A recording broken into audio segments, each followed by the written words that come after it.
Alrighty, welcome to episode 214 of Tokwa's Ask Us Anything. As usual, it's been a pretty busy news week.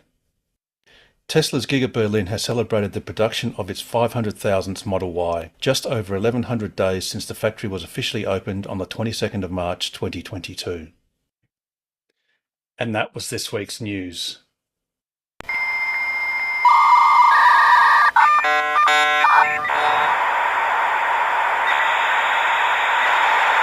As it turns out, it was actually a fairly quiet news week, but never mind. Alrighty, well, once again, welcome to the program. If there is anyone who is new and is comfortable in doing so, please unmute and say hello.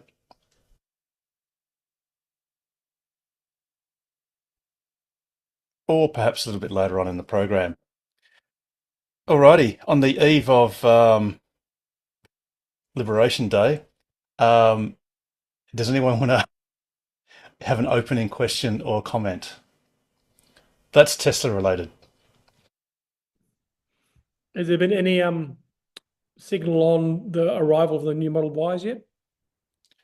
No, so I look very regularly on my Tesla account. So what I do, I used to have a VIN Finder plugin. Yep. I think it was on Chrome, and you just open your Tesla account and it would sort of root out a VIN, but that sort of stopped working. What I do is regularly, well, multiple times a day, log into my Tesla account, then go to select my car that I've ordered and go and manage the order. And in that, you can actually edit it. And what you do then is you right click on the background of that managed page and select view page source. So that gives you all the HTML. And then you just go Control F or go find. And I just look up VIN, VIN. And on mine, it just says VIN. It's in a JSON format. So it has VIN and then comma and then two sets of inverted commas. So that means it's an empty field. So the VIN hasn't been allocated to me yet. So, and I'm sure that as soon as I get one, everyone else will who's ordered early. And as soon as you get your VIN, you can then look that up under the Moleace website, which is the car carrier, and then we'll find out when the ship is booked to arrive or leave and slash arrive. One thing that's interesting, I didn't really think to look at it closely, was I've now noticed that my order cannot be edited. So that probably means my car's been built, probably, because I would imagine you could edit it almost immediately just before it was built, because you're only really selecting color and the trim, interior trim. So I think they've been built, which means they should leave soon. And obviously, we already know Tesla's confirmed that there won't be any West Australian deliveries available for registration prior to the 10th of May, which is the deadline for the $3,500 WA EV rebate. But, we're in April and May's next month. So, look, maybe they've been built and maybe they're going to be on a ship soon. And yeah, as soon as anyone gets a VIN, we'll all know about it, undoubtedly. And we'll find out what the schedule is. So yeah, so that was a very long answer to no. We don't know where they are yet, but they're coming soon. Harold, my understanding is that hopefully we may get a demo come to WA sometime in the next few weeks, sometime in April, hopefully. Yes, indeed. So, and hopefully Tesla might be generous enough to offer club members a let's call it a 12-hour preview, which will be hopefully on the evening before a launch at one of the showrooms. And look, hopefully I'm pretty confident there'll be at least. Well, actually, traditionally Tesla has had. Well, we've had one showroom open for the Model 3 Highland release, but I'm pretty sure they also had sample cars. You could test drive cars as well. So hopefully there'll be maybe half a dozen cars will arrive, one for each showroom, and then perhaps a couple for each location for test drives. But you're right, Pete. It's got to be pretty soon because over in the eastern states they've had cars for a little while now. Mike, you've got your hand up. Yes, thanks, guys. And as the professor says on Futurama, good news, everybody, or is it great news, everyone? I think in my first visit to the team, I asked about enhanced autopilot beta and getting it to work and all that sort of stuff. And I sort of got probably 2/3 of the way there, and I couldn't get it to automatically change lanes. You know, if a car slows down in front and the outside lane is clear, I just couldn't get it to work. And I'm just relating this because you guys all know this. I expect all the regulars will know this, but in case there's anybody new watching, eventually, I don't know how or why, I discovered that when you have the navigate on and you have the little, what should we call it, dialog box where it says end trip, there's a little symbol next to it to the left of it with a little blue curve on it. And I never noticed that before. And it was always grey or not there sometimes. You can make it default to be on at the start of every journey if you go into the menu, if you go into the autopilot section of the menu item. Yep. Main menu on the left. So you can make it default as offering or being in navigate and autopilot for at the beginning of every trip, or you can turn that option off, and then, like you say, you can then discover that that's a button that you should push if you want navigate and autopilot for that trip. But you can have it in the default position, which is always on when you start a navigation. I mean, always available to be activated depending on conditions, because it doesn't always, it won't go on like a minor road. No, indeed. But the interesting thing was that it was almost always there, but it wouldn't change lanes if it saw a blockage ahead and there was a clear lane. It would, you know, if I put my indicator on, it would turn into the lane I was indicating. It did everything but automatically change lanes until I pressed that button and made it blue. And I'd never noticed it before. And what I found was that if I put in navigate, but then give it a headache by going a different route because it's taking me somewhere random, that grey button would actually completely disappear. So that's perhaps why I'd never noticed it before.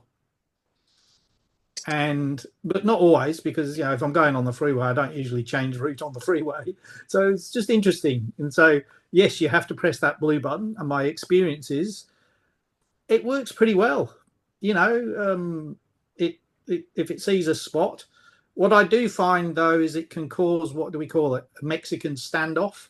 So it indicates early, which means if somebody's coming up the outside lane behind you and they're paying attention and they see you indicating, they will sometimes hold back.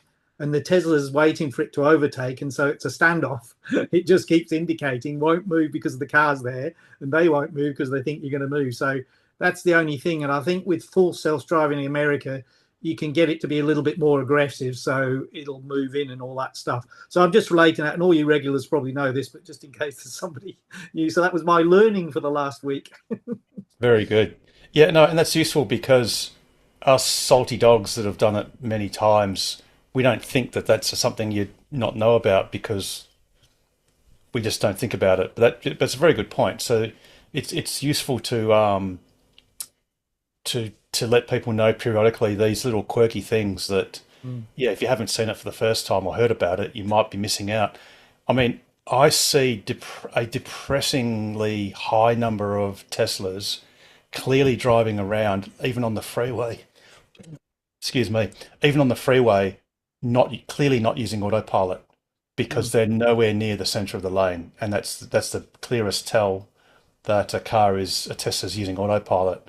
And there's a depressingly high number of people clearly not using autopilot, and it might simply be I'll just bring up our test website. And it might be simply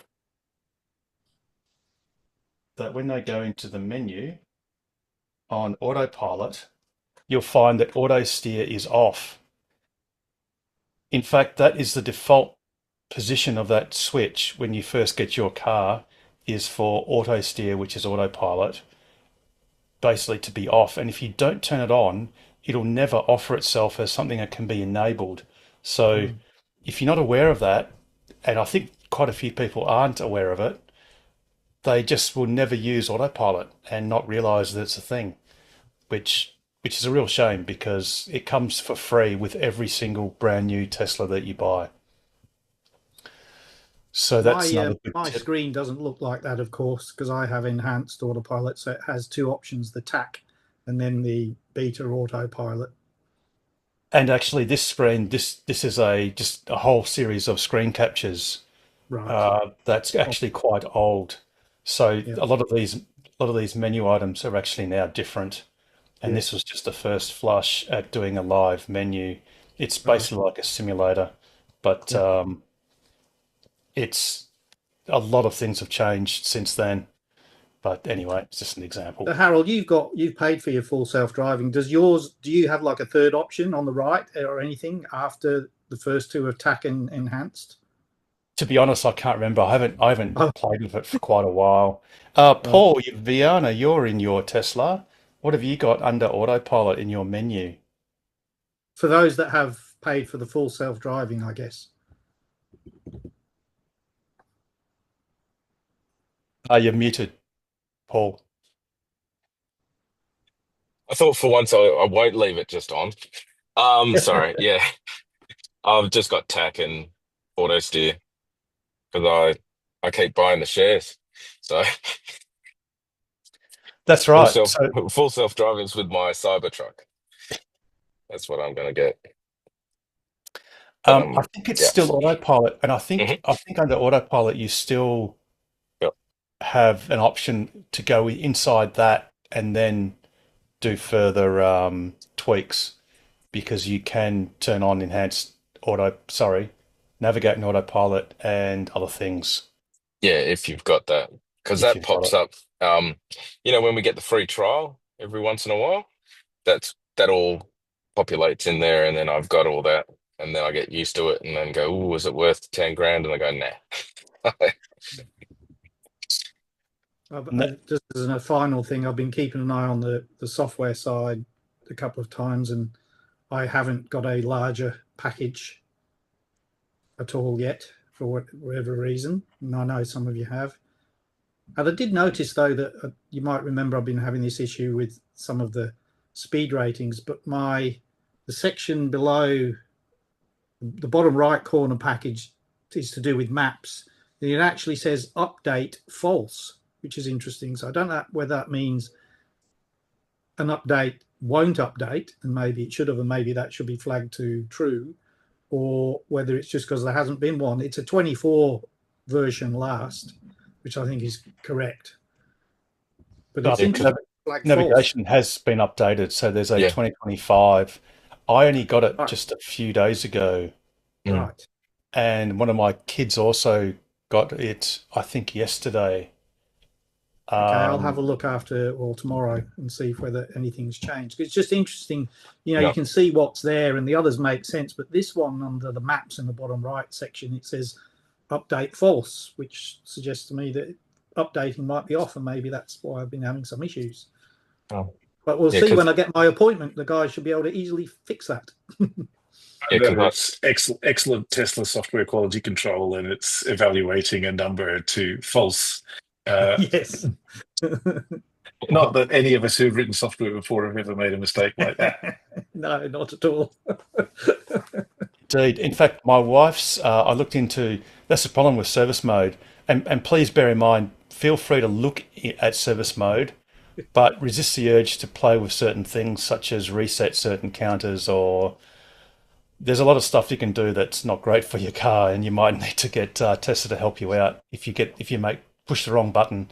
But one of the interesting things, my wife's car actually had there's a whole lot of internal modules that get updated during the software update, and the internal radar was one of the ones that it said failed, and yet mine wasn't even an item to be updated. So maybe the fact that hers failed wasn't because it tried to do something which didn't work. It might be that there is no internal radar in those cars. And bearing in mind that's a 2023, April 2023 delivery. So it's a couple of years old. And remember how Tesla were talking about using the internal radar to do more accurate measurement of passengers, I think it was, or of the occupants of the front row. Oh, and also the rear occupants as well, for safety, such as if the car is parked and there might be occupants in there for your cabin overheat protection, or just a notification to say, hey, you've left a live person in your car while it's parked. And I think also to do with airbag deployment as well, to try and work out the size of the front row passengers. But yeah, so my wife's car, it actually said no, that update package failed for that peripheral. So sometimes service mode can show you things that are mysterious, and maybe you might sort of take it the wrong way if you see something that looks like an error.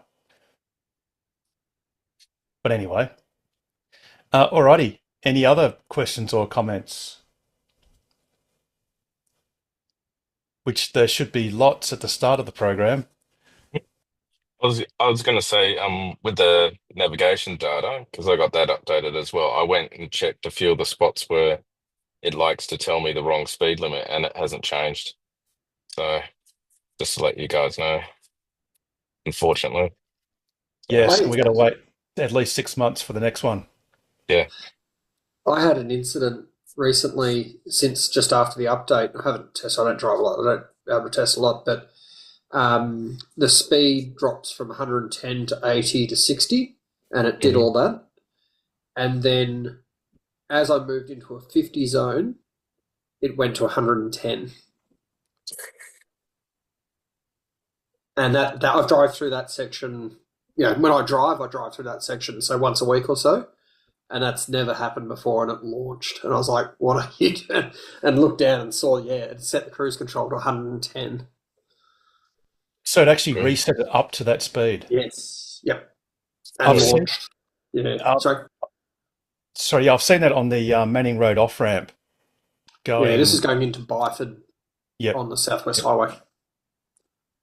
But yeah, very curious to watch that and see if it does it again. Although I haven't driven that street since, but yeah, I thought, whoa. That's a worry. Yeah. Yeah, most of the places in the metropolitan area, the car won't accelerate by itself. In country areas, actually, it used to. It would automatically go down the speed limit. So as it saw each lower limit, it would reduce speed.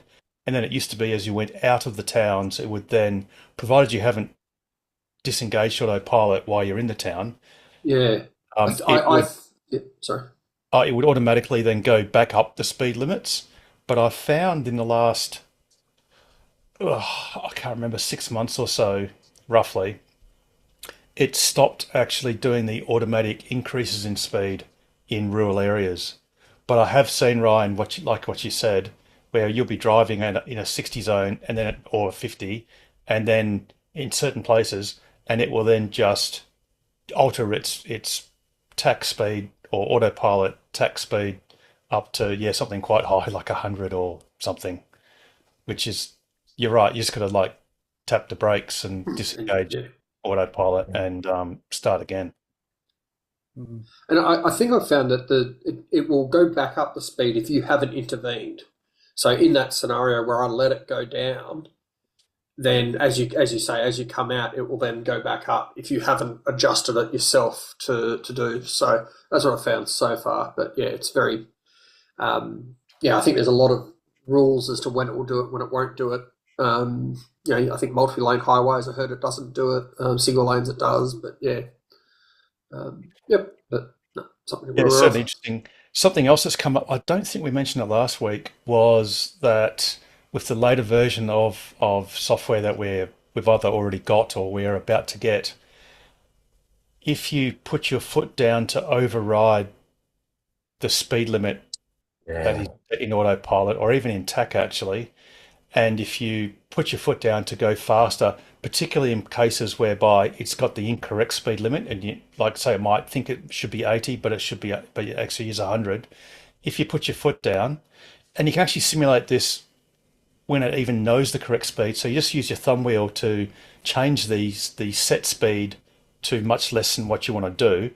If you then use your accelerator to speed up beyond that set speed, autopilot or cruise control wrongly, in my opinion, brings that blue flashing warning, that rhythmic flashing warning, Yep. which is exactly the same as the nag warning if you don't put pressure on the steering wheel. And I must admit, the first time I saw this, I was in like a bit of a panic going, I'm gripping the steering, I'm jiggling the steering wheel, why are you warning me?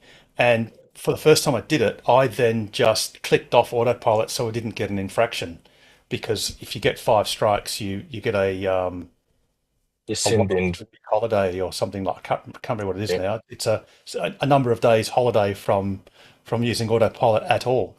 So I was then curious because I could tell that I certainly was holding the steering wheel. Anyway, as it turns out, that's what it does. It gives you that same post nag warning, but it does so if you are putting your foot on the accelerator, and the warning on the screen says, while the accelerator is pressed, autopilot will not brake. And it Yeah. and it gives you that warning until it goes to the intensive, very rapid flashing, and then it stops and gives up. Yeah. But really, that warning should be something more safety color related, like maybe not red, but it could be like an orange sort of hue instead, just to tell you that this is a potential safety issue because you're overriding autopilot with your accelerator.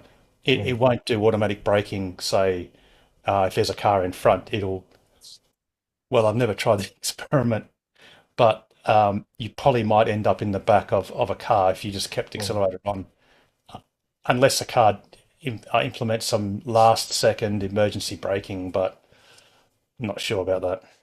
See, this is where I don't understand how it works properly, because mine's being messy at the moment, or I'm just not understanding, because I got them down the freeway to, say, South Street from Karrinyup all the time, and coming back this week, and it never used to do this. It was flicking from 80 back to 100 again on 3 separate occasions after somewhere like Leach Highway, so between Leach Highway and town. And I'm guessing, and I'm just pure guessing here, that it thinks that there's some side street, so it would drop to 80. I'm in what do you call it, enhanced autopilot. It starts beeping at me because I've got the beeper on so that I'm aware. But the car's not slowing down on its own. It's staying at 100 because that's what I've got my max set to, and that's what I was cruising at. But it sees that there's an 80 from somewhere, and I can tell you then it goes along at 80, and then it sees the overheads, the overhead speed numbers on the freeway there at 100, and it flicks back up to 100. Cool. Then it goes for a little bit longer, and it drops down to 80 again, starts beeping at me again, go along until the next 100, and it goes back up to that again. And it's done that 3 times. And last time it only did it twice. So I have no idea what's going on. And I don't know whether you guys see this or not, but Is that going north or south? going north from Going north. Leach Highway into the city. Yeah, okay. So I get onto the freeway from Manning Road, which is north. That's just north of. Well, it's actually it is a Manning Road on ramp. What it does for me a lot of times is it doesn't always have 100 as you go there. It just says 80, even though it's 100, and it doesn't always see all of the overhead signs or act on them.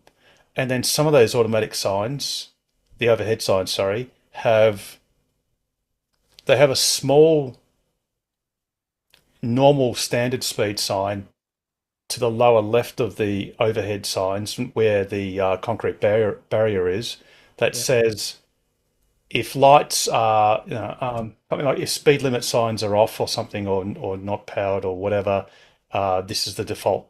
It has the speed limit of 80 or 60, and underneath there's some wording that says something like when speed I was indicated looking for. speed not shown or not illuminated.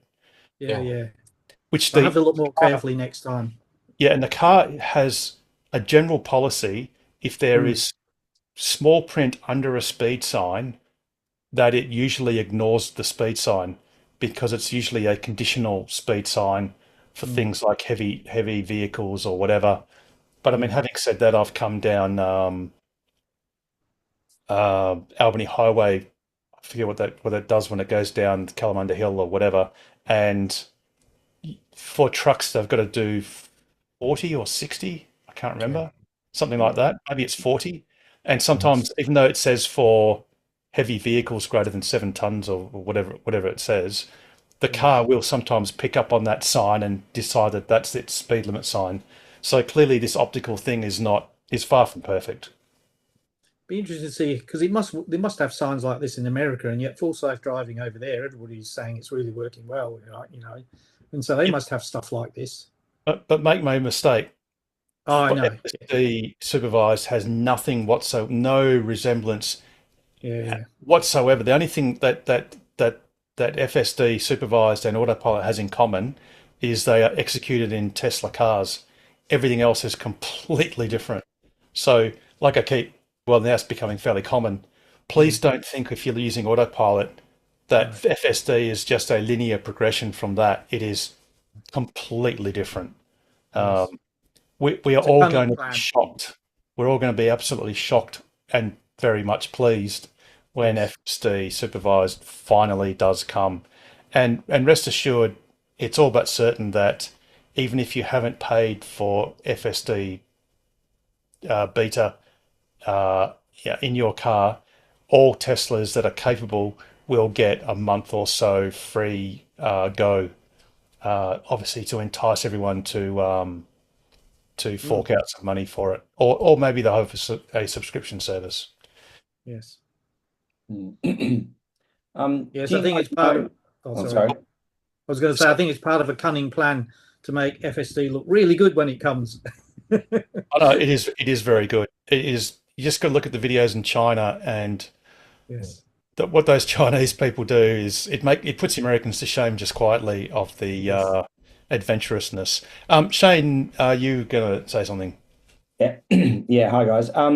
One thing I've noticed is where I work in Canning Vale and I live in Rollestone. I go down Caulfield Street and there's like 3 or 4 schools, and I have noticed that when the electronic 40 zone signs flash up, it doesn't recognize them, because I've been through the first school and it's 229 and then 230 comes along and bang, and it just doesn't accept it. That's still a thing, isn't it? The navigation data often works, and you'll Right. actually see there's like a little clock symbol underneath the speed sign, so it actually has a dual speed. There's let's say the normal speed limit is, we'll say 60 or 50, Yeah, 60. and then obviously the school zone is 40. You'll sometimes see the two speed limits and one will be grayed out, and there'll be a little clock, and Right, it didn't basically is notice time related. So the navigation data understands, or it's been programmed to say that between 7:30 and 9 a.m. and 2:30 and 4 p.m. Yeah. there's a different speed regime. Right. However, speed limit regime. However, it doesn't work precisely, and sometimes it'll happily think you can be doing 50 when you should be 40, and won't correct itself for maybe a dozen or so meters up the road, or 20, Yeah. 30 meters, and then you might get stung. But the navigation data does have that usually. Right. Okay. But the optical thing, I think that's getting back to, usually when you have the 40, it'll say underneath school zone or something. And once again, the car often rejects speed limit signs when there's text immediately beneath, Yeah. because it could be a sign that's not relevant to passenger cars. It just doesn't know that. And I dare say it's not reading the text that says school zone. Yeah. Okay. No, that's cool. No, I just noticed it the other day because my wife's up north for work at the moment, and I was in the office and I thought, do I take my work Triton or do I take the Tesla to work? No brainer. That's not a question. That's a rhetorical question. That's exactly right. Yeah. No. Very good. All Hey, righty. before I go, sorry, I've Yes. got one last thing. It's more of an advice and it's more of a practical thing to say. This is why you joined Tokwa. A few weeks ago, you were mentioning about a little issue with the Model Y about the B pillar with the glass. I wasn't able to come online. I was up north as well. So I watched it and I thought, oh, this is interesting. I came back home, had a look at our car, and I've got 2 photos that I'd like to upload, but how do I do that? Just put it in the chat if you can, please. The reason Yeah. why I don't, I've stopped allowing people to share their screens Yeah. is because awesome people like James Maitland has got a very high resolution screen, and Oh, Zoom okay. is There you Zoom's go. Zoom's a great package, but if someone shares a screen that is a higher resolution than my screen, then the Right. entire video package gets shrunk with respect to that maximum screen size, and then Right. everything becomes sort of like letterboxed, Yeah. and it just looks crappy on you on the recording. So I've Yeah, had got to it. resort to, because not everyone realizes that their screen might be a high resolution, and it just messes with the program. And unfortunately, Zoom is too dumb to fix it or realize that it should just reformat everything to the lowest common denominator. But Yeah. No, that makes sense. you can chuck it. Oh, you've got it. I'll just Yeah, bring it. but so literally 2 days later I was back home and I thought I'll just go around, took 2 photos of the driver's side and the passenger side, and this is what I found.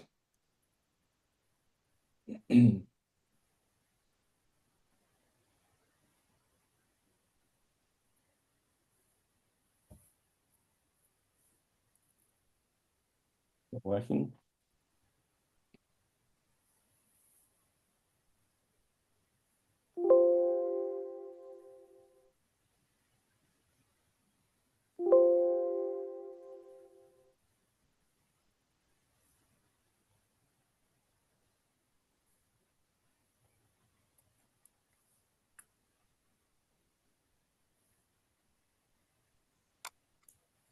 Not working.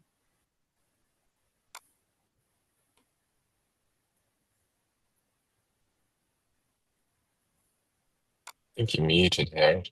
Yeah, I think you're Oh, muted. sorry. Is it not I was just going working? to say that. Where is it now?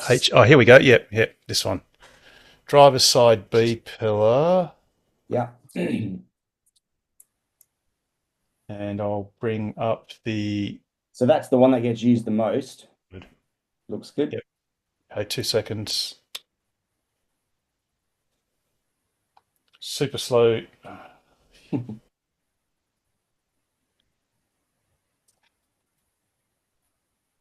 Get in there. Okay, this is frustrating. Okay, that's your driver's Driver's side. side. Yeah. Looks all And good. The one that gets used the most, the door opens and shuts and Yep. up and down the window. And then the B pillar, have a look at that. Yep, that's not too bad. Does it actually, do you hear it clashing? Yeah, you can and actually can see it as well. So we've actually registered with Tesla and they're sending out someone on the 9th of April Yep. to have a look at it. Funnily enough, they did say on the app that it was a $192 charge, but I believe in your Okay. So my wife, yeah, oh, where have I gone? Sorry, 2 seconds.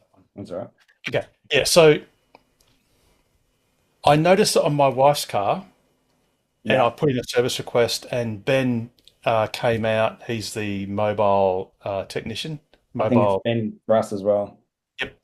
And yeah, he said it was a common thing. It's just they change a bracket. So there's a bracket, a plastic bracket that holds the glass to the actuator, and it just wasn't strong enough or sufficient enough, the original design, to hold it properly. Right. Ironically, I think I've said this before, my car was actually okay. And he just basically did it for free. It was like a recall. He described it as a recall. Well, which not a proper formal recall, but probably in the sense of it's an obsolete part that's been found not to be working properly. In fact, Yeah. from memory, I do recall a few months earlier, some people on our Facebook page were having photos of cracked driver's side or passenger side windows, Yeah, front that's window. what I was worried about.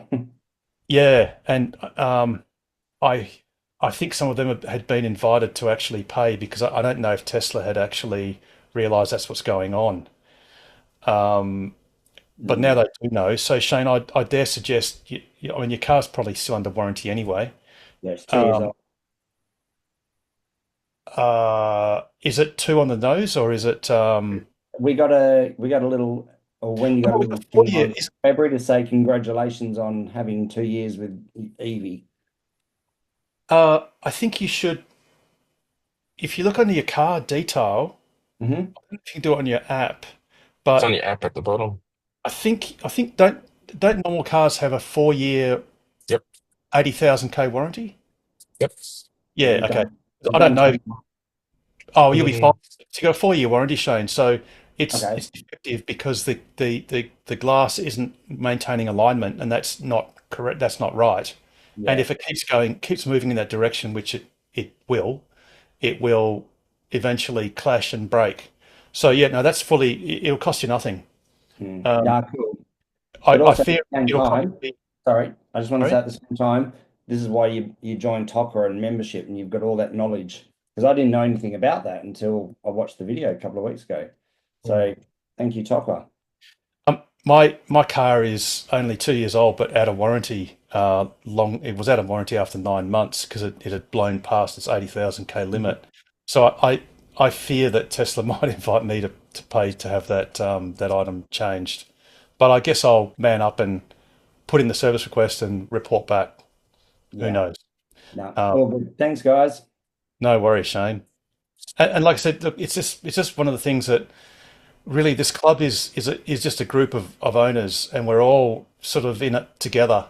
And that's the whole reason why we exist, is to not just advocate for cars and Tesla and EVs and all that sort of stuff, but obviously to mutually help out people with knowledge and things. So it's something that all Absolutely. members do very, very willingly. And yeah, Yeah, it's what that's we. what I just wanted to bring to the front. Basically, this is situation. So thank you. Yeah, no worries. And yeah, let us know and confirm that Ben did it for Nix. Will do. Cool. Alrighty. Any other questions or comments? I've got one, if I may. Yes. Yes, David. I've decided to get rid of my Model 3 and buy a Model Y. And I'm Very good. interested in selling my Model Y. It's an 3. American-made one. 3, sorry. Yep. Get rid of the Model 3. It's an American one made in the USA in 2019. Done 77,500 K. Got some new tyres. And a few weeks ago, I put a new 12-volt battery in. And I'm looking for about 30,000. Anyone interested? Nope. Okay. Um, End We're of on car story. sales. I'm just trying to Car find, sales. yeah, car sales. I So had a dealer offer me something, and I just want to see if I can get another grain that's better. yeah, right. So you're looking at Model 3, and we'll go for WA Is it and standard range? Performance? Standard Standard? range. Standard. No worries. standard range.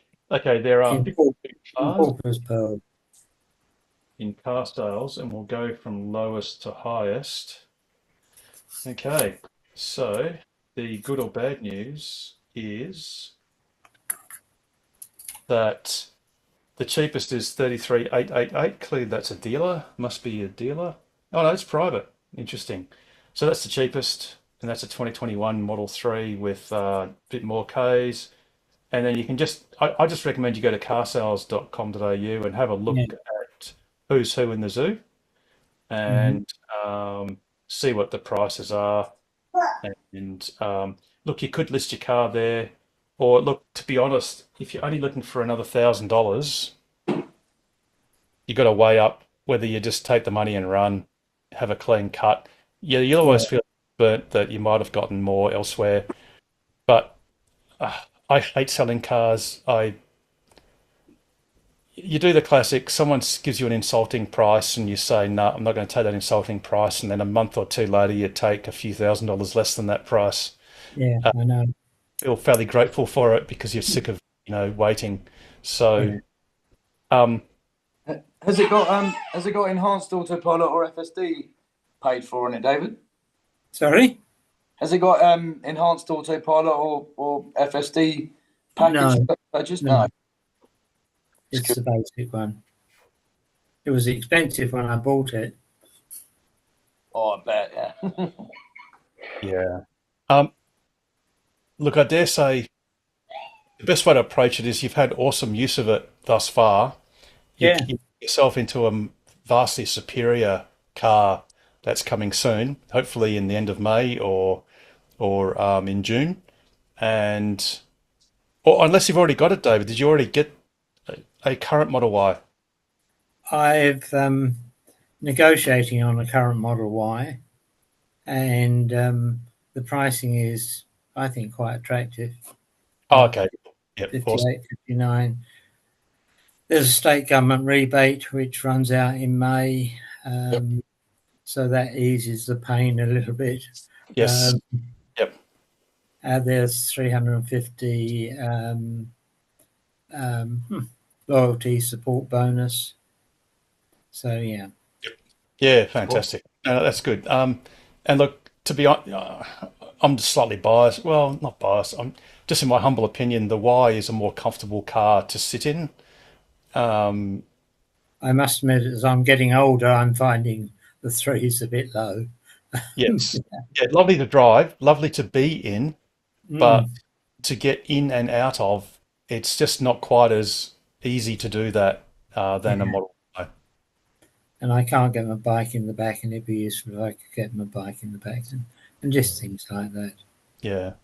So unfortunately, I mean, you could have a go at. I've never tried Facebook Marketplace. I've heard that's a bit of a cesspit of scams and all sorts of difficulties. But car sales works. I've sold cars there, albeit the last time I sold a Tesla was through car sales, but ended up being to a dealer. So, you could give it a go, but I think it costs. I think it's in the order of $100. So I guess it's a matter of risking. Do you want to pay $100 to risk getting $1,000, maybe if you can more, or if you just go clean break, guaranteed money, don't have to mess around. They'll just spend you the money and take the car off your hands. Going to a dealer with the papers, and that's the end of it. The money goes in the bank account. You do it privately. You do the transfer forms, and you hope the money goes in before you release the car. And show the person how to drive it and all that sort of thing. Yeah, and there's a lot to be said for just keeping things simple. You only live once, and if you keep scraping for the last dollar, I mean that is important, but you've probably got better things to do with your time than to mess around with that, especially since the potential is so little. Probably. Yeah, go driving a Model Y is one of the things I could do. Absolutely. Okay. Exactly. Thanks for your advice and comments. No worries. Just something to throw in that there's plenty of scams, even on carsales.com. A common one's where someone who lives a long distance away wants to buy the car sight unseen. Just be very wary of that kind of scam, where there'll be a charge that they want to charge for dropping it for a friend to pick it up or something like that, and there's a trap there. So just be wary of that. Yeah, absolutely, Ryan. That is a classic. They'll say something like, "Oh yeah, I'm about to send the money, but someone's just said, they need to get an Uber, or they'll invent some reason of getting a small fee out of you, and that's all you'll ever get is that small fee, and you'll never sell the car." Yeah, I think Facebook Marketplace is, like I said, it's just become a cesspit, and even Gumtree for that matter. There's apparently many scams around Gumtree. Right. For that matter. Thanks. Excuse me, no worries. Well, any other questions or comments? There's a question in the chat from Mike about a stuck download. Oh, yes. Sorry, Mike, I did see that. So you're stuck on 90%. I'm pretty sure my middle kid's Model 3 Highland, I saw it and it was sitting on 90% for ages. I think what might have fixed it was his car then left home and was out of Wi-Fi connection, and then sort of like regained a connection and then sort of restarted the download. So I don't think tapping on the actual on that download where you see that status does anything. You could also try and do a 2-button reset, so you get the 2 scroll wheels and you press them down until your main screen goes blank. And scarily enough, you can actually do it while you're driving the car. And it's not like the car will lose control or anything, but it'll do a reset, and that might then re-flush out that update. Or if you go away from the Wi-Fi that you're downloading it from and then come back, it might also recommence downloading. Yep, he's done those 2 things and it didn't work.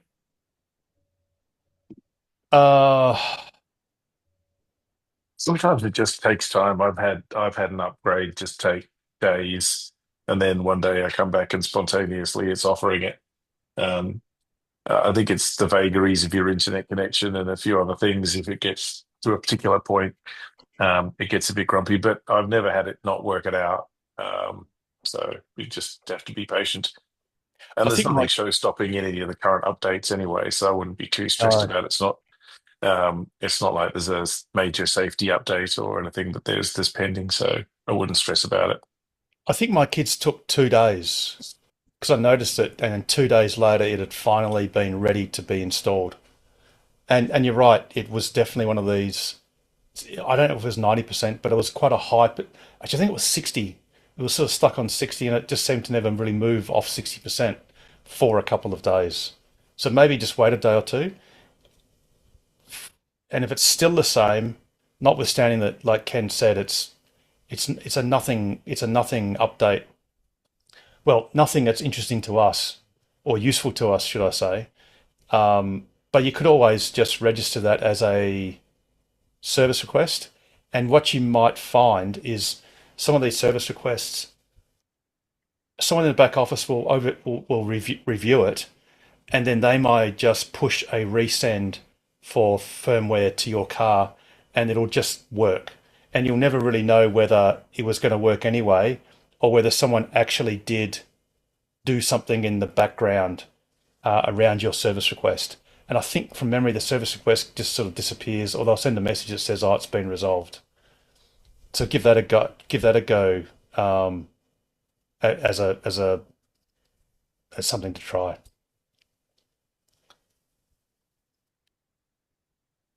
Alrighty. Any other questions? I put a question in at 7:47. Somebody on Facebook. They're having issues with their power consumption going up by about 30 kilowatts. I screenshotted it. It's in 7:47 in the chat. Oh, sorry, 747. There we go. The average consumption. Just a note. Okay, so let's just put this up. That's average consumption. The standard has gone from an average of 132 watt hours to 188 in the last 2 weeks. Don't use auto cabin heat controls, and I keep cooling use minimum. I have been through hot spells before. Okay, I guess the problem is the average is actually okay. So the cabin overheat protection won't have anything. Oh, auto cabin heat controls. I think that means air conditioning controls. It's a 2022 Model 3, and I presume this is someone that's in Perth, so it's not cold. Because if it was cold and it's a 2022 Model 3, I don't think they had heat pumps. So if you use resistive heat, that can make a difference in winter, but it's obviously not winter now. Harold, would the consumption in the car when it's stationary affect those numbers? I presume it would, correct? No. So the consumption, when you get the average consumption on your trip meter or on your odometer, well, it's actually the trip meters, and since charging and current trip, all of those are while the car is in drive. Okay. So Sentry mode and cabin park and not it. No, that's right. So Sentry mode will not count. However, cabin over. No. So I don't think it's while the car's in park but not locked. But it's right. I don't think so. I think once you put the car in park, it ignores consumption. So if you just sit in your car in park with the aircon running or whatever, and I mean, for that matter, you are consuming 400 watts for your computer to run the cameras and all that sort of stuff for, well, Sentry mode or whatever. That'll consume energy, but it won't be included in your trip meter consumption or average consumption. But if you are stopped, because don't forget, most of our cars have hold. So if you are in drive and you come to a stop, you take your foot off the accelerator and you come to a stop and your aircon is running and you're sitting there for a couple of minutes, that consumption does count because your car is still in driving while you're still in drive. So that will actually accumulate energy consumption while not covering any distance. So that will worsen, that'll artificially worsen your trip average, even though you're not undertaking a trip technically at the time, but it's still part of your journey. Difference. The thing is, I did comment on that one actually, and while I don't know the feature that well, I know there was an update about a month ago that included preconditioning for third-party chargers, and it sort of fits in the timeline. So, not sure if that's it, but I did put it up as a suggestion and didn't hear back. So, that will make they're using that as a destination regularly. Yes, that's right, and that will make a big difference, especially if you're undertaking a slow journey. If you're going to a fast DC charger, that now causes the car to use preconditioning when you navigate to that location. If you are in built-up traffic, of course, your average speed, it'll take longer to get to that destination. It'll give your car more opportunity to preheat the battery because traditionally it won't have enough time anyway, but it'll try. So that could significantly worsen your actual energy consumption if it does use preconditioning. So yeah, absolutely, that's a great point. It could also be just in case you started driving with the windows open, or maybe the tyres have lost some pressure. You might have a puncture and might be driving one of the wheels at, just above. Yeah, that's probably unlikely to such a difference, though. Yeah, probably maybe open windows. Oh, look, the aircon didn't make that much difference. It's probably. I mean, the other thing too is if you change your driving distances. So if you have very short trips, that can also artificially worsen your efficiency. Because you're using on a much higher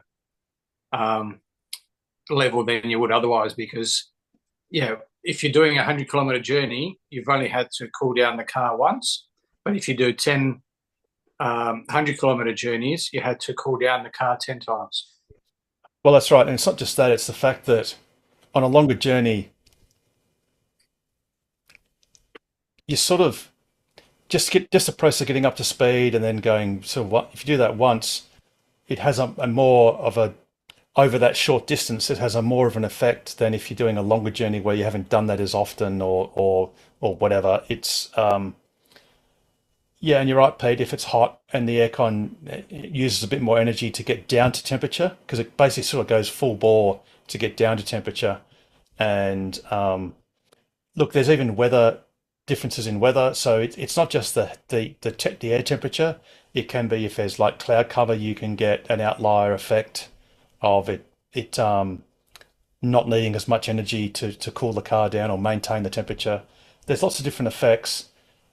It can be the traffic, and again, particularly if you're preconditioning, that's something that has come about as a feature. Personally, I'd rather there be an option to be able to turn off preconditioning, because in almost everything except for superchargers, putting preconditioning on a 100 kilowatt charger, which is what you effectively get from a Kempower on the WEV network, roughly 110 kilowatts. I've never seen a fairly cool car ever get less charging into it than if it was hot and preconditioned. So in my humble opinion, preconditioning to a standard DC charger is just not needed. Look, unless it was really cold in winter, and then it might be barely useful. And that will take a bit of energy. It could also be if he's done more sort of city driving or more freeway driving, as opposed to, driving start driving where you get a lot more regen. So regen can add 15 to 20%. Yeah, exactly. Inclination. So different, there was climbing hills, etc. Yeah, I dare say for David Moran, you'd have to really be sure that you're comparing apples of apples, and it can be very deceptive. You can make fairly minor changes to your route or behavior or local conditions, and that can have a fairly strong effect on what your average consumption is. And it depends on whether the average is a trip average or whether it's the long-term average. You might have just bought your car and initially it was fairly low and then it sort of increased. And that might be because initially you're only doing little trips or slow trips, and then you're doing faster ones elsewhere or what. It just all depends. It's very volatile. Neither of those two figures, 132 watt hours or 188, are overly low or high. They're sort of in the range. I mean, in my Model Y, I've gone from Malaga to South Perth or whatever, Manning, and I've cracked 120 something watt hours per kilometre on Tonkin Highway doing the speed limit of 100 k's an hour. But because I'm in traffic and I'm sort of getting that drafting effect and smooth roads, I get what I consider to be remarkably low efficiency figures. And yet I can be on other roads where I get really, really crappy, I can get 190 easily. And that's a big variation. And it doesn't necessarily mean that anything's happened to your car. It's just all of these variations can add up to make something look bigger or smaller than it really is. Actually, interesting today, I drove two of my Model Ys in two completely different ways. One was the performance, where I was actually trying to get the charge down. I was trying to use as much energy as possible. And over a 5 kilometre journey, I was averaging 255 watt hours. And then I did a very similar journey, only 45 minutes later, in the rear-wheel drive, and averaged 130. But with the rear-wheel drive, I was just driving normally. So, I mean, you can. It could even be, it's been pretty hot in the last week or two, so the winds may have changed. So he may still be driving the same routes, but this time there may be more easterlies, and he may be driving into the wind more, or who knows. Yeah. Yep, absolutely. Alrighty, but yeah, David, if you hear this or see it or whatever, yeah, let us know how you go because yeah, rest assured, there's nothing wrong with it. That's basically the short answer. Alrighty, any other questions or comments? Harold, John here. John, yes. Yeah, I spent a lazy 15 minutes at the Kings Park charger today for the first time, just to have a look. It's been having some bad press of late about ice cars and various, but it was excellent there today. Lots of different makes and models, plus Teslas. It was a nice, easy experience, good experience.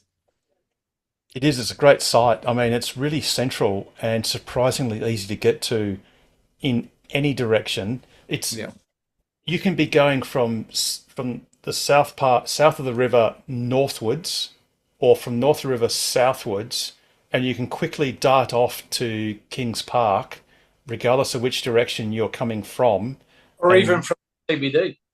Yep, or which direction you're going to.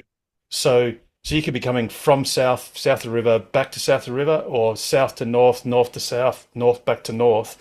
And the way that all those interchanges are there, it's really a very quick transit.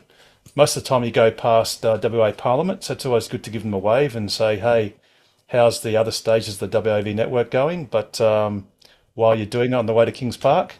But yeah, it's really central and it's a great spot. Yeah, you're definitely right, John. It's top spot, and it's getting increasingly busy, actually. There are times it's quite full. There's an Uber guy with a standard range rear-wheel drive, I think it was, in his Uber, and he goes there every morning just between jobs, and that does his little top up there. So it was quite an interesting conversation. But yeah, it's a good cafe just across under the trees. It's really nice. Yeah, absolutely. For people listening to it, I'm pretty sure this is still the case. If you're looking at the charges from the road, the second one from the right, so the side that's closer to the tennis club, I'm pretty sure that charger is still limited down to 40 kilowatts, whereas all the others are the standard up to 250. So pretty sure that one's still a bit slow. It's been like that since it was installed. It says 5 of 6. Oh no, actually one's just in use, but there's no comment about that one being on low power. Is it something you've reported, Pete, on the app? Yes, I have. Okay. Oh yeah, cool. Yep. And Tesla knows about it. I've spoken to a number of people. Well, even when Craig was there, remember when you and I were there, he knew about it then. And yeah, it does. And I remember testing it like 2-3 weeks later, and it was still the case. And I'm pretty sure I put up on PlugShare as well. It's just useful because I'll just spotlight myself. You can actually, on the app, you can actually go report an issue. So that's something you can do. You just click there and it will give you details of site not accessible, navigation, but charging stalls blocked, and other stuff. So you can report, and there's also graffiti and other things. So, to you about it at the time, Harold, while I was at the charger, and you suggested that I do this. So I'm pretty sure I did it back then. Yeah, cool. So is that number 6, Peter? Like the first one, as you drive in, is number 1, A, B, and C, and then there's 2 A, B, and C. So I'm assuming it was 2C is the last one. Will be 2B then, because it's not the last one; it's the second last one. Okay, brilliant. No, so if you think the way you approach it from Kings Park Road, yep, it'd be the 5th one along. Okay, yeah, I was in the 4th one. That was fine. Yeah. Right. Excellent. Alrighty. At the bit past the 1 hour mark, has anyone else got any questions or comments? I'll jump in if no one else is going to. Yes, Saxon. Can you guys hear me all right? Because I'm actually on Zoom in the car. Yeah, It's a bit quiet. A bit quiet. Am I quiet? Yep. Yeah, you're not too bad. Yeah, you're not perfect. There's a little bit of background noise, but we can hear you. You can probably hear my my rattle. I've had a really annoying rattle all day from the cover on the front center camera / rearview mirror assembly. I don't know if anyone else has had that. I've logged a ticket already, but it's a bloody nightmare when you're doing 100 on a rough road. Oh, so you're actually driving? Yeah, I've been driving since 7 a.m. this morning all around down the south coast. I'm just about an hour out of Perth now. Yeah, right. Disturbing self comes to that. It's a bit of fault over there. You can't hear the rattle. Nah, it's not actually happening. It's just your audio. I had an interesting day today, actually. Like I had a full charge and I stopped at Eton, and that was a little bit confusing because those superchargers have got 2 cables, and one of them wouldn't fit in the car at all because I was kind of half awake when I put it in, and then I realised that I needed to put the CCS one in. They should fit, but no. So the one that looks like a Type 2 has actually got a little triangle right in the middle of it. On one of the middle circle connectors, it's got a triangle on the bottom, which won't go in my car because I don't have that triangle slot. So that was kind of weird. I don't know if that's a Model X model. It is. Yeah. So you won't be able to see this, Saxon, but for the sake of everyone else, you'll see if I get the light in the right angle, there's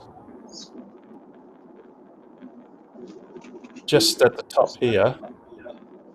That's rather than being a circle, there's this little teardrop divot, and the actual plug on the supercharger at Eton has got that little teardrop at the top, so that it slides through this because it's actually got that gap. But if you look in your cars, your CCS cars, they will not have that that little teardrop, that little recess, which means the top teardrop of the plug will bind and it won't actually plug in properly. So yeah, you're dead right, Saxon. It won't mate with standard CCS cars, because this is actually, let me just spotlight it again. Might try this. This connector is actually from my Model X. You can actually see the shape of it there. It's actually the surround that fell out and I had to get it replaced. So that's actually what differentiates the modified Type 2 from a CCS, from the AC part of the CCS connector. So yeah, you're right, Saxon. Eton is the only supercharger site that has the 2 lots of plugs, and obviously for all the CCS cars you use a CCS plug. For all Model S's and X's in Australia, you use the old-fashioned modified Type 2.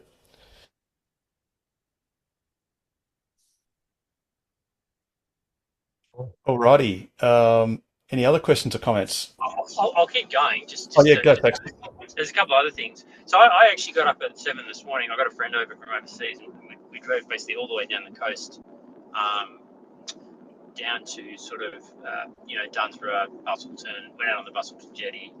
I hate that Bustleton charger. I absolutely hate it because the 240 volt charger just cannot be used while someone's in the bay for the DC charger. And I know that it's there as a backup, but it would be really great if you could just use it anyway if you wanted to go and spend 2 hours having dinner or something. So that riles me every time I go there. If you had a 7-meter charger, you could actually park in the next row and it would reach the car, but I don't. I've only got a cable. So that drives me nuts. But then Margaret River was interesting because Margaret River's got 3 chargers, but it's actually got 6. It's got three mains voltage connectors, I guess. Destination charger. Yep. Yeah, which is really handy because, as I said before, sometimes you want to charge, but you want to kind of spend an hour and a half in the town. You can't really do that on a fast DC charger because you're taking up the bay, or you sometimes even get the standby charge. So you're obligated to go back and move your car, which can be a bit of a pain. So it's kind of good. I feel like they should install a heap of mains voltage chargers as well, because a lot of the time people don't want the fast chargers and they're consuming them because they've got no other option. Certainly for me anyway, like I would have much preferred to have probably plugged into the low voltage charger, sorry, the AC charger today, because I'd been topping up around the place. But it was all really easy, like it has been every other time I've travelled. Like people complain about it being difficult. It's really not. Like you just stop, you walk into the shops, you buy something, and by the time you finish buying something, you walk out, you have a coffee or whatever. Your car's up to 90%, so it's just really easy. So before you went to Margaret River, did you stay Dunsborough or was it Busselton? No, I went to Busselton and then to Dunsborough and then ran to Eagle Bay and then sort of down to Margaret River, Prevelly, and then inland and then back home. Right, because at Dunsborough there's a new charger which is the iCharging, I think it is, and that's a brand new charger setup which is not the RAC one. So that's a lot easier to use. I'll put it up on the screen. You won't be able to see this, Saxon, but it's... Is that one of the WAEV square looking ones? No, it is for square, but that's your battery backup as well. Battery buffer. And it's at the Dunsborough centre point behind Coles. So, and that's good for about 100 actually someone's reported 140, that's a MG, 139 kilowatts. So, and a Model 3's done 131 kilowatts. And that's just at the Dunsborough centre point. For some reason it's showing as under repair, but I don't think it is, because there's been a successful check-in on the 1st of April. And that's as opposed to the Dunsborough Shopping Centre, which is the RAC electric highway. And that's the one that's often not working or it's got issues. It's a West charger. Yeah, it is. You've got to go. It's a test. You've got to reverse in or what? It's just a crappy site. But like I said, that's now been usurped by the Dunsborough centre point charger, which I'm not even sure who does that. WeVolt. WeVolt.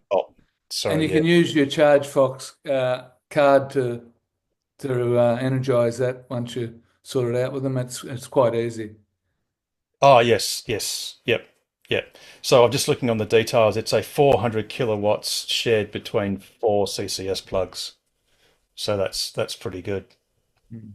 So yes, so Saxon, if you're going back the other way, you might not be going by Dunsborough again, but yeah, by all means, suss that one out. Yeah, I didn't even know there was a charger in Dunsborough, to be honest. There you go. Yeah, it's always useful to have a look at PlugShare because chargers do pop up every now and then. Yeah, I do use Charge. I do use PlugShare quite a bit, but I just didn't. My plan was sort of Eton and then sort of down to Margaret River, so I didn't really need to, I guess. Yeah, and the thing is, you could actually. I mean, obviously, you've got people that want to have a look around, but you can easily make it from Perth to Margaret River directly. But I mean, it's always useful to for example, because you can do it on the way break, and in the 10 minutes that that takes, you can get more than a meaningful amount of power or energy into your car. Yeah, I think I prefer to do short sort of 10-minute stops and sort of 10-15 minute charges than I do to kind of sit on the charger for ages and get it all the way up to put up 100%. Oh, absolutely. Yeah. The other thing I noticed was you guys were talking earlier on about the speed and the automatic adjustment. So I did have interestingly, there's a lot of roadworks going on down south at the moment, widening to 2-lane. Just so I forget what the road's called, but it's as you go down between sort of Busselton and Bunbury, there's still a lot of roadworks going on down there. They're getting dual carriageways, but and coming through there, it's just like hopeless because there's speed signs all over the place, and it's getting confused between the ones that you're going through and the ones that are. So I've just gone past an off ramp on the Granana, and it thinks I'm supposed to be doing 70 now. And it's going to be beeping at me. But the one thing I did notice is down Caves Roadway, sort of, on Caves Road, heading off Caves towards Margaret River. It was adjusting perfectly, as in, I'd go through an 80, it'd change to 80, up or down, and it would just do that by itself. I'd come up to 60 again, and it'd do it up or down, no problem. That was a single road though, not dual lane, as in one lane each way, and that was no problem. But then when you get on the highways and the dual lane and dual carriageways, it doesn't adjust at all. And so, if you're doing 110 and you pop through an 80 zone, the speed will change to 80, but your lock speed or your cruise speed will stay at 110. So I thought that was a bit weird. It's just interesting. You guys were talking about it before. Yeah, and it does some strange behaviour. So, for example, it will almost never do any of that in Perth if it's considered to be a built-up city or built-up area. It only normally does it in rural areas. But then I think there might be some exceptions if it's a dual carriageway or if it's a larger town. Like Bunbury, I don't think it works. Geraldton, it doesn't work. But if you go to a smaller town, like Coramup or others, it will work. So it's a weird thing because it also gets tied into the fact that if you're in a rural area and for whatever reason the car thinks the speed limit should be 60, it will not let you go more than 10 k's an hour faster than that limit, that perceived limit in a rural area. With auto steer. Yeah. Yeah, with autopilot. So that can be super annoying. And yet in the city where you can say there is, more traffic or whatever, it will happily allow you to go 60 k's an hour over the speed limit that it perceives. So yeah, there's a little bit of dichotomy there between how it behaves going up and down in speed on different roads and different locations, which can be a little bit frustrating, especially if you're used to it slowing down automatically and then you not realizing that it hasn't, and then you could have a speed camera or a pop or something right there and nab you for something you didn't know you were doing or didn't realize. Yeah, I mean, that happened to me today as I was transferring from the Forest Highway to the, I can't remember what it's called, whatever the Forest Highway is between the end of the Forest Highway and Bunbury, because it drops down to 80 there as you come into that intersection to the old road down south. Yep. Something's called the Coast Road or Old Coast Road maybe. But it just stayed on 110 the whole way through, and I let it on purpose. But yeah, it's because that drops down to 80 and then back up to 100 again. So I mean, it would be good if it just dropped down even. But then the problem with that is if you're driving on the freeway and it's getting the off ramp signs, then you're going to be constantly slowing down on the freeway, which would be really annoying. So I'm just going through past an off ramp now. So. Yeah, Jesus, yeah. That was That's me a bit loud on the not ears, being man. in the lane. That was nothing to do with the speed. The That's other what thing I noticed was that fixed speed zone between the end of the Forest Highway and the Mile Up Roadhouse there. The Mile Up Bakery. The Miami Bakery at Mile Up. I don't remember seeing the fixed speed zone on the car under the speed sign. You mean the average? Average. Zone? Yeah. So is that new, or have I just not seen it before? You haven't seen it before. It's It was been there in like that December. been like that for a few updates because I do a bus run every now and again, every few weeks actually. Yeah, okay, fair enough. That's pretty handy. Just stay on autopilot and don't worry about it. It is pretty cool, and it sort of shows that the car over-reports speed by 2 k's an hour because if you sit at is it 110 there? I think it's 110. If you sit at the 110, it'll show an average speed of 108, which kind of demonstrates what I've always suspected, which is it's over by 2 k's an hour. So now I'm going to have to set my plus speed 2 kilometres more than it's already set at. That's what I do all the time. But mine's already 3 over. Now I'm going to have to make it 5. But yeah, no, it's been a really good day. I haven't really had any problems to speak of. Funnily enough, the Eaton Charger when I got there was empty, and when I left, it was like one bay free or something. So just in that sort of time between, it was around 8:30. I think we got there, 8:30 to 9. It got that morning wave of people and filled up. I just think the real challenge with electric vehicles is really going to be capacity during holidays periods. Now that there's so many of them on the road, I think it's those stations are just going to get overwhelmed. Yeah, indeed. Over East, they have the classic Christmas and whatever Australia Day bit of a whinge on the highway. A lot of it is because people will say things like, "Oh, we'll pick the halfway point and we'll have lunch there and supercharge." But of course, everyone has the same idea. Whereas strategically, if you charge slightly before and slightly after that midpoint, then you won't have that full-on sort of peak hour rush. So it's really a matter of, effectively strategically planning and trying to do the opposite to what you're doing. So otherwise you will get that temporary congestion. But I mean, that's no different to when you go past on a Tuesday night, most of the time when you go past a service station that's got cheap fuel and there's a line of people in the left-hand lane, for 500 meters and they're all just being congested. If you'd gone there 3 hours earlier or a couple of hours later, it probably would be totally different.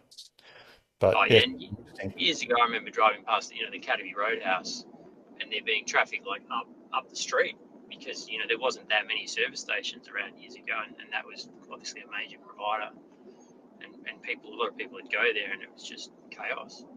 Exactly. So it's always been a bit of a problem. I think one of the answers is probably just destination charges, right? Because a lot of people, if you're just going, like I usually go to Busselton quite a bit and sort of Abbey Beach and down that way, which you can easily do on one charge with heaps to spare. So if you can get more destination charges in, then people won't be relying so heavily on the super. And it goes to my point before that not everyone wants to supercharge, but that's all that's available to them. So that's what they're going to use, which ties it up, unfortunately, for everyone else. Yeah, exactly. James, you've got your hand up patiently. I was going to say there's a number of wineries down there that have nice destination charges. They can always, you won't get a full, as you're saying, beat the rush, have a nice lunch, and then you'll be able to get to the next charger.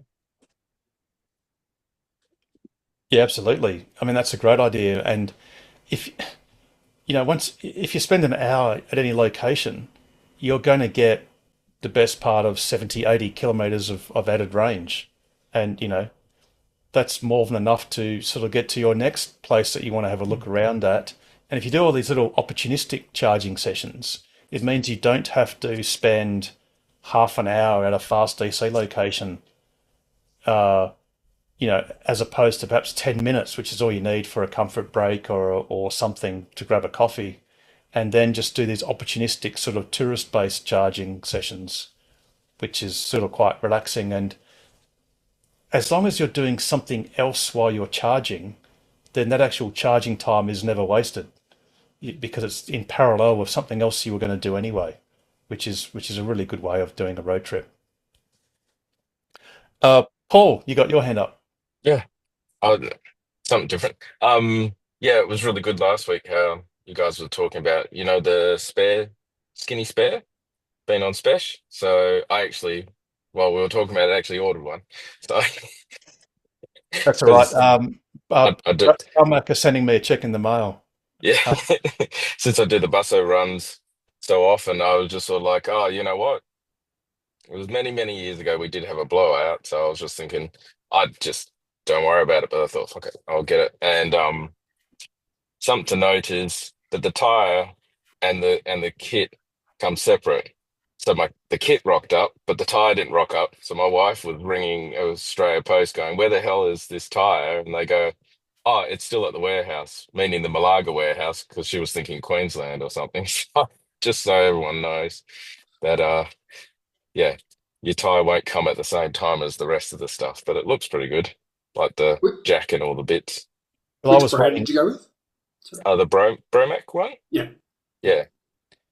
Yeah, I was. I'd ordered on behalf of the club 10 sets of tires, and they came in about 4 different shipments. So at one stage I had tires for the Model Y, but not the Model 3, and kits for the 3, but not the Y, and it was a whole big mix. And I was kind of Jeez. fretting, thinking, I hope they all come, in totality, which they eventually did, which is Yeah. cool. But yeah, you're right. I'd forgotten about that they do come separately. It's really Yeah. strange. Really, really strange. Just on that spare as well, I got the quote back from Tesla for a spare wheel for my Model 3 Highland. That's right. And it was $1,200 or $1,300. Yeah. So that was, I think it was $400 for the tire, $500 for the rim, $100 for labor, and then the tire sensor as well was another $100 or something like that. So yeah, $300 for the Bromax. Much more 370. palatable. It was 377, I think, including shipping, something like that. So Bearing in mind the Bromax cheap. do not come with TPMS, so No, just but FYI. But yeah. there's nothing stopping you from buying a TPMS and putting it in it, I guess. I was just never bothered. Hopefully it's temporary use only, and you're really not relying on it. But yeah. Yeah, absolutely. Absolutely. And a pro tip, if you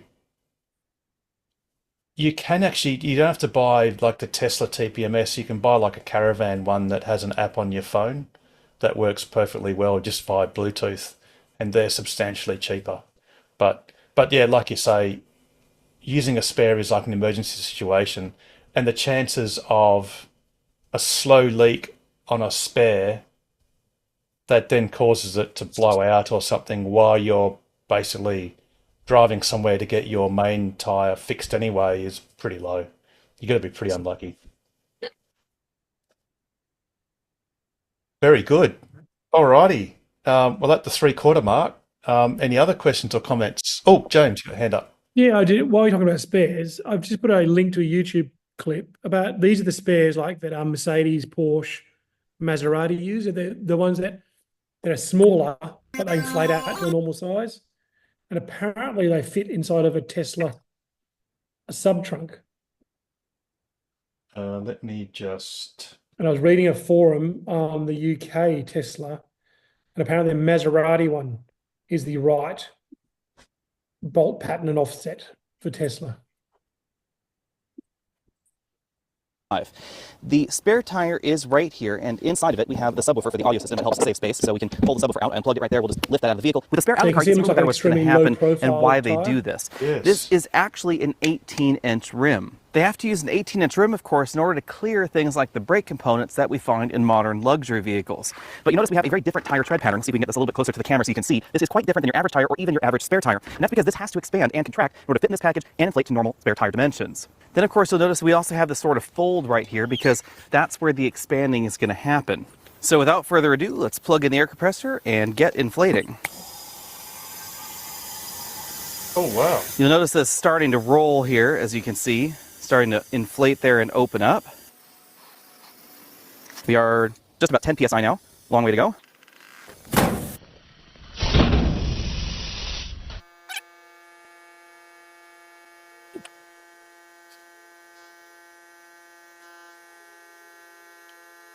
And there you have it. The spare tire is now inflated, and you can see it is very eccentrically shaped versus a standard spare tire. And this tire tread is quite different as well. There's really not a whole lot of traction going on here, especially in wet weather.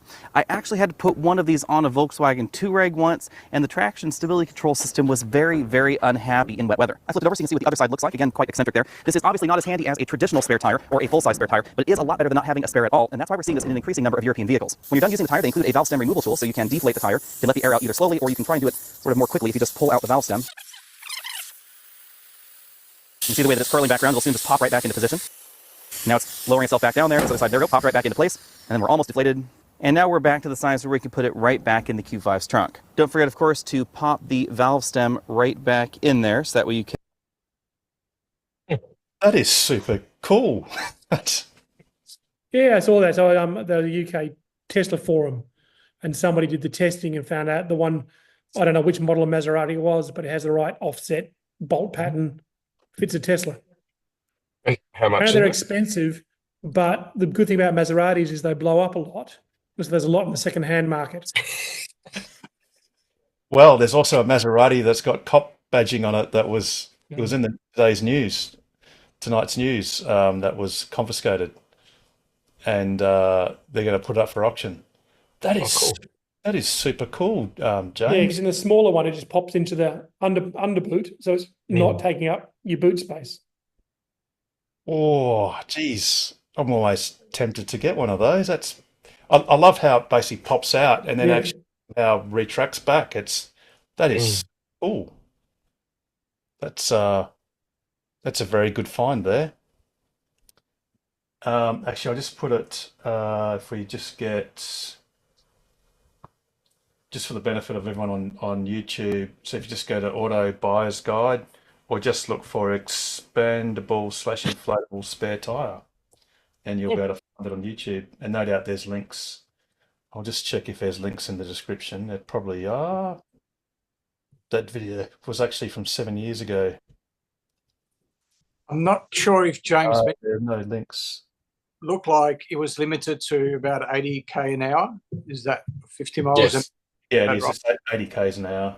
That's very common for a skinny spare. Yeah. In fact, I think technically the Bralmac one is marked as 80 k's an hour, whereas the Correct. modern spare is marked as, well, it's not 100, I think. 110 or 100 and something. Yeah. And I can certainly attest to the fact that the modern spare does work at 110 k's an hour for thousands of kilometres. I've just put a link in. Apparently, it's the Maserati Ghibli. I'm sure I didn't say that right. Tire that fits the Tesla.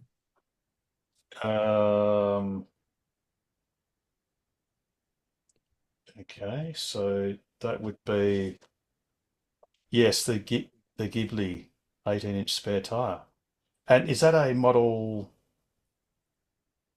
that's a model 3, I Model presume? 3, I think. Yeah. Standard range. Very good. That is super cool. I kind of want one. That's I don't need one, but I want one. I wonder what the Cybertruck version would look like. Anyway, actually, the Cybertruck's got a huge, what do you call it? The ute bit, the tray. It's got a huge storage in the back, so you can just put a full size one. Very, very good, James. Alrighty. Any other questions or comments, or do we get to knock off early?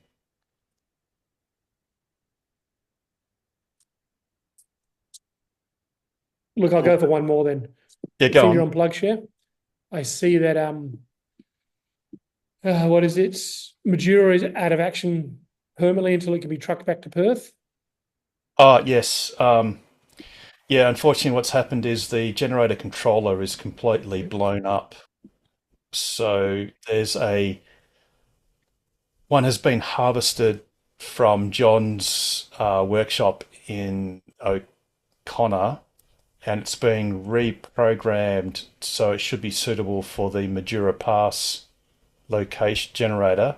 And he's actually, John's, he should be in Adelaide by now. And when he returns, he's going to get the replacement controller airbagged to him in Adelaide, and then he's going to attempt to replace it on his way back to Perth in the next week or so, or whatever, however long it is before he comes back. So fingers crossed that might work. And the good news, Mundribilla is now programmed to work nicely with the power. Apparently, it will ramp down and allow the generator to charge on without blacking out the entire site. Oh, okay. I'm going to read that myself because that's been said before.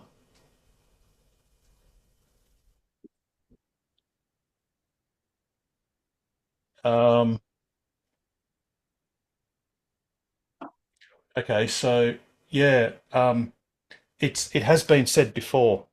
Yeah, but it's been said by John Edwards this time, so I believe it a bit more. Yeah, it's just that if you view, excuse me, if you view more comments, there was one where, oh yeah, here we go. So on the 11th of March, it says Roadhouse owner said issue now solved, re-blacking out Roadhouse. No need to advise them when starting the charge, blah, blah, blah. Then later on, it goes to started charging, blah, blah. Roadhouse generators tripped 3 times. This is the 15th of March. Asked by Roadhouse to stop charging, had to stay overnight. And then, other people go, it worked or not worked. And then, yeah, John Edwards has obviously said that generators kicking in and synchronizing, and then David King goes, always check friendly staff before plugging in, working well. So I really wish and I hope it does work properly. I guess we're going to have to wait and see what happens in the next few plug share check-ins. Fingers crossed it never blacks out again, but unless they've changed something, I just don't know, James. It's a very fraught site. It's got a lot of history. The inverters and the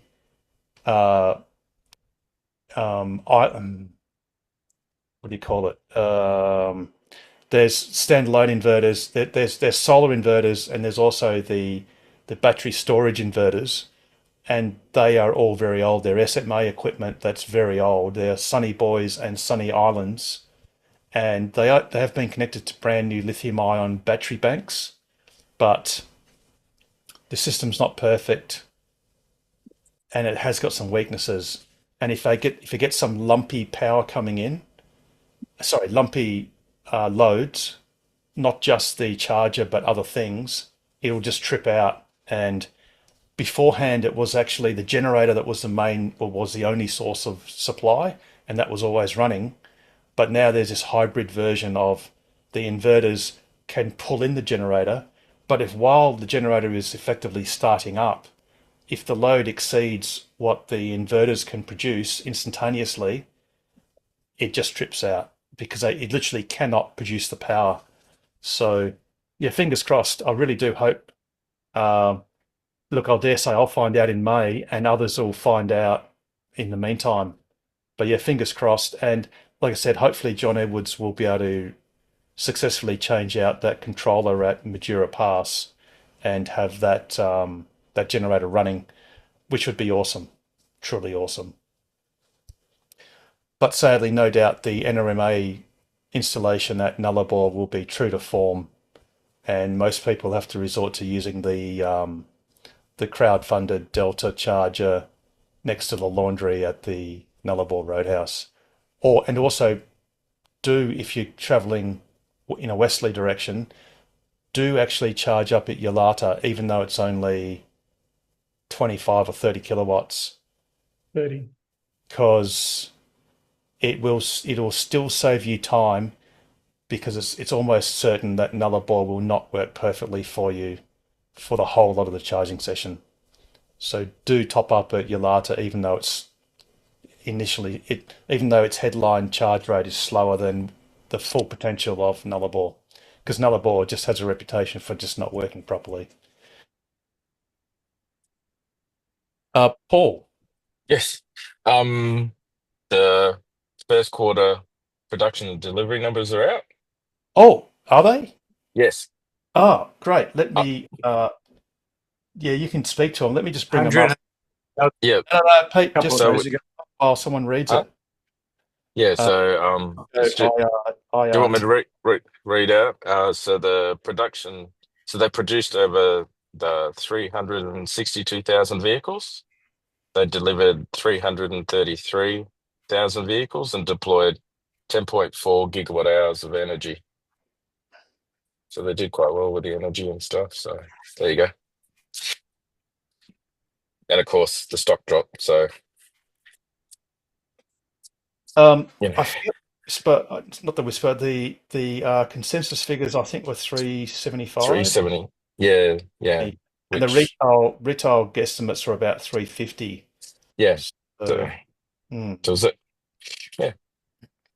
the thing is, the share price actually, the shares haven't Yeah. opened. The pre-open is down nearly 4%. Down. Yeah. But look, if you look at Apple, it's down 0.75%, and like I said, the whole market is very nervous because Yeah. tomorrow is the US president's self-described Liberation Day for the United States, and it's a day in which significant worldwide tariffs are applied or are hinted to apply, which will be a big we have a great dampening effect on the global economy. So no doubt most stocks are in that nervous sort of not knowing mode. By the way, that information will come out tomorrow morning, probably fairly early tomorrow morning, Perth time. So then the world will know the magnitude of what's going to happen, or at least what's been announced as happening.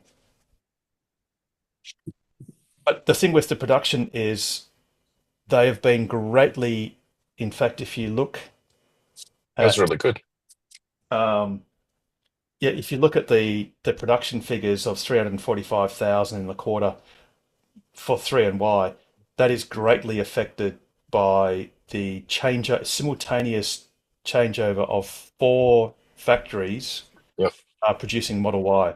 So that is an abnormally lower figure than it otherwise would have been. Yeah. So Exactly. really, this is probably the worst quarter that Tesla's going to have for the time being. Actually, probably ever moving forward.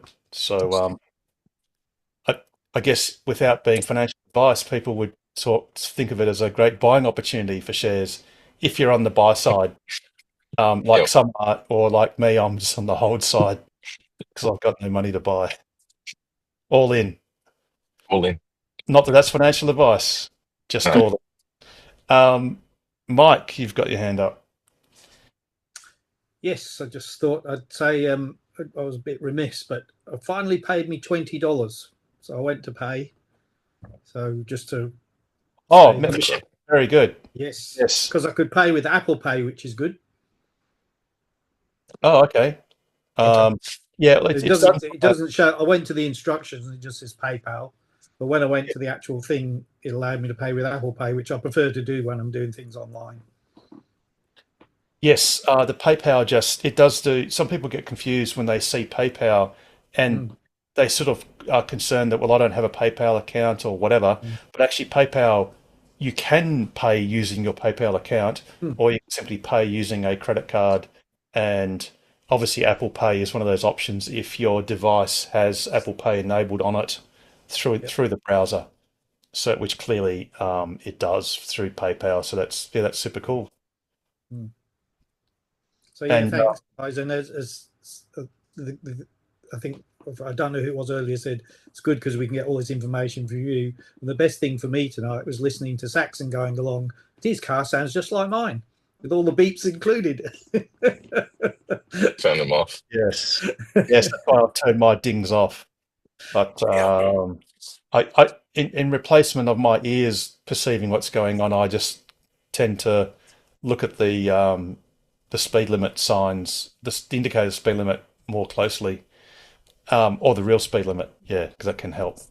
I have one of these issues where I'm long-sighted, so I've got this. So the Tesla screen, if I just have sunglasses on, is a problem. I can't really see it except for the actual speed number. Anything else is just blurry. So I've had if anybody else, just as a tip, and don't want to pay serious money for a decent pair of sunglass-rated bifocals. You can buy online some stick-on bottom half circle lenses, and so they're like some sort of flexible plastic. Fresnel lenses, yep. And you stick them in the right place on your sunglasses, and then when your eyes move down to the left, you can actually see the numbers. So they're not obviously the best, but I can actually see everything. And I was driving the Mrs. Mazda 3 the other day, and it was weird because I kept looking to the left to the speed limit, and of course hers is in the middle. So I think I've got used to the Tesla now. So just in case anybody think it's weird being on the left, it's just a different spot, and it is not weird once you just get used to it. No, and you'll be an expert at driving any classic minis as well. So there's a you want Yes. to buy a vintage car. Oh yes, I've always wanted a 1275 GT. I don't even know what that means, but I'm sure it was It's good. one of the best. It was one of the best sort of 60s and 70s minis. Fair enough. Other than a Cooper, of course. Absolutely. Awesome. Alrighty, well, we're getting towards the latter part of the program, so we might sort of call last drinks for any last minute questions or comments. I Um, can't. Sorry. Oh, yeah, go, Carmen. has anyone had the experience of the car saying that you're speeding in the freeway where all the roadworks are when you're not? Yes. So, and that's what Mike's been on about for the last few weeks. Sometimes the car will incorrectly perceive a lower speed limit than is the real speed limit, and then obviously complain about you driving faster than what it Yes. thinks is the speed limit. So that's unfortunately it's fairly common. Sometimes it's the data in the navigation system or in a map system that has the wrong information. Or if you go through a roadworks and it has a temporary slower speed sign, and then it doesn't have the normal speed limit sign at the end, it might just have end of roadworks, but not put the proper speed limit, or the Yes. car just misses it because sign was off a little bit too far off to the side, or there's any number of reasons. But yeah, unfortunately, Carmen, yeah, it's fairly common and a Yes. bit annoying. Oh, But if it's a common thing. It normally writes itself after a while, yes, but I thought it started to behave a bit strangely until I realized that it was always where there was roadworks.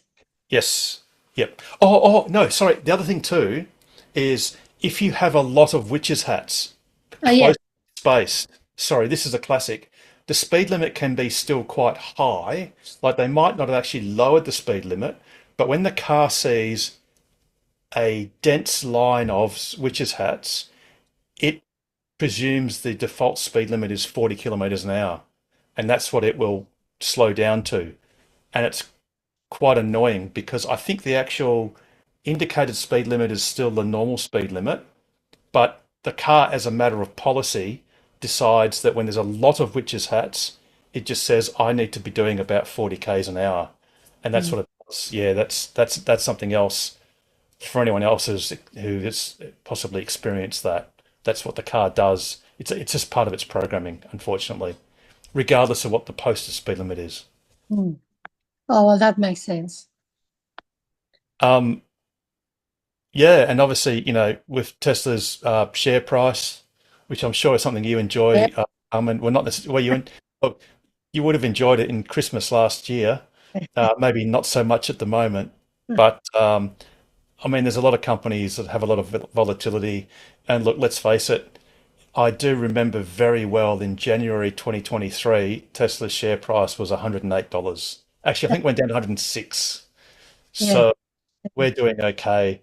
Kathy ARK Invest still has their 2029 guidance at they're still persisting with $2,600 a share. That's not personal financial advice. That's just what ARK Invests. I think that's their base case. Hmm. I think it's their base case, actually. Yes. Well, yes, they're not doing that well themselves. No. Well, the problem, It's all I mean, linked. you could say their problem is because they're an investment company, they are obliged to continue to try and make money from day to day by trading shares. And there's another school of thought that says if you just believe in a company and you know it's going to do well, if you just buy and hold and don't actually ever trade those shares, you'll do infinitely better than trading. Actually, there was a great comment that Warren Buffett made in an interview just 1 or 2 days ago, and I've got to paraphrase it, but it's something like the trick with buying or holding shares is it doesn't really necessarily matter what's happening today.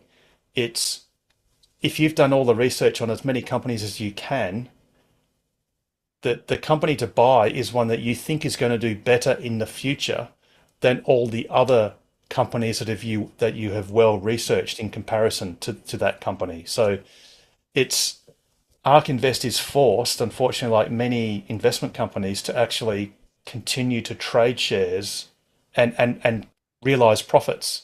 And obviously that's nowhere near as efficient because they've got to time the market. Whereas if you're a long-term investor, you just need time in the market. Yep. And, I'm sure if someone bought Apple shares when they were first available in, I don't even know when they were first available, in the 1980s, I guess. I don't know how much $1,000 worth of Apple shares would be worth today, but it's dozens of millions of dollars. Yes. And that's just, it's waiting for 30 years, holding for 30 years or 40 years and waiting. Yeah. Does ARK Invest still own 10% of their portfolio of Apple shares? Don't know. I think isn't 10% that's one of their upper limits, I think. So I'm not sure what they've done with Apple. And I know Tesla, they had bought back, whenever Tesla is quite high, they'll sell. Yes. Even though to us long-term investors, we say, no, we've got diamond hands and we will not sell unless we really have to, or really want to. But ARK Invest is forced because once they break out beyond a certain threshold above their maximum, they literally are obliged in their constitution or their makeup to actually divest a certain percentage back down. So whenever Tesla goes up, they sell a bit. And when they come down, they eagerly buy. Yes. So, well, they had 10% last time I looked. I think it's very close to that 10% sort of. So I don't think they can have much more than 10% of any single stock. So I guess the extreme, they could have a maximum portfolio of 10 different companies with 10% holding each. And to be honest, that probably wouldn't be a terrible idea if you can pick the correct 10. Or just test it 10 times over. Not for hindsight, Harry says, the retrospective price to earnings ratio of Nvidia 6 years ago was 1.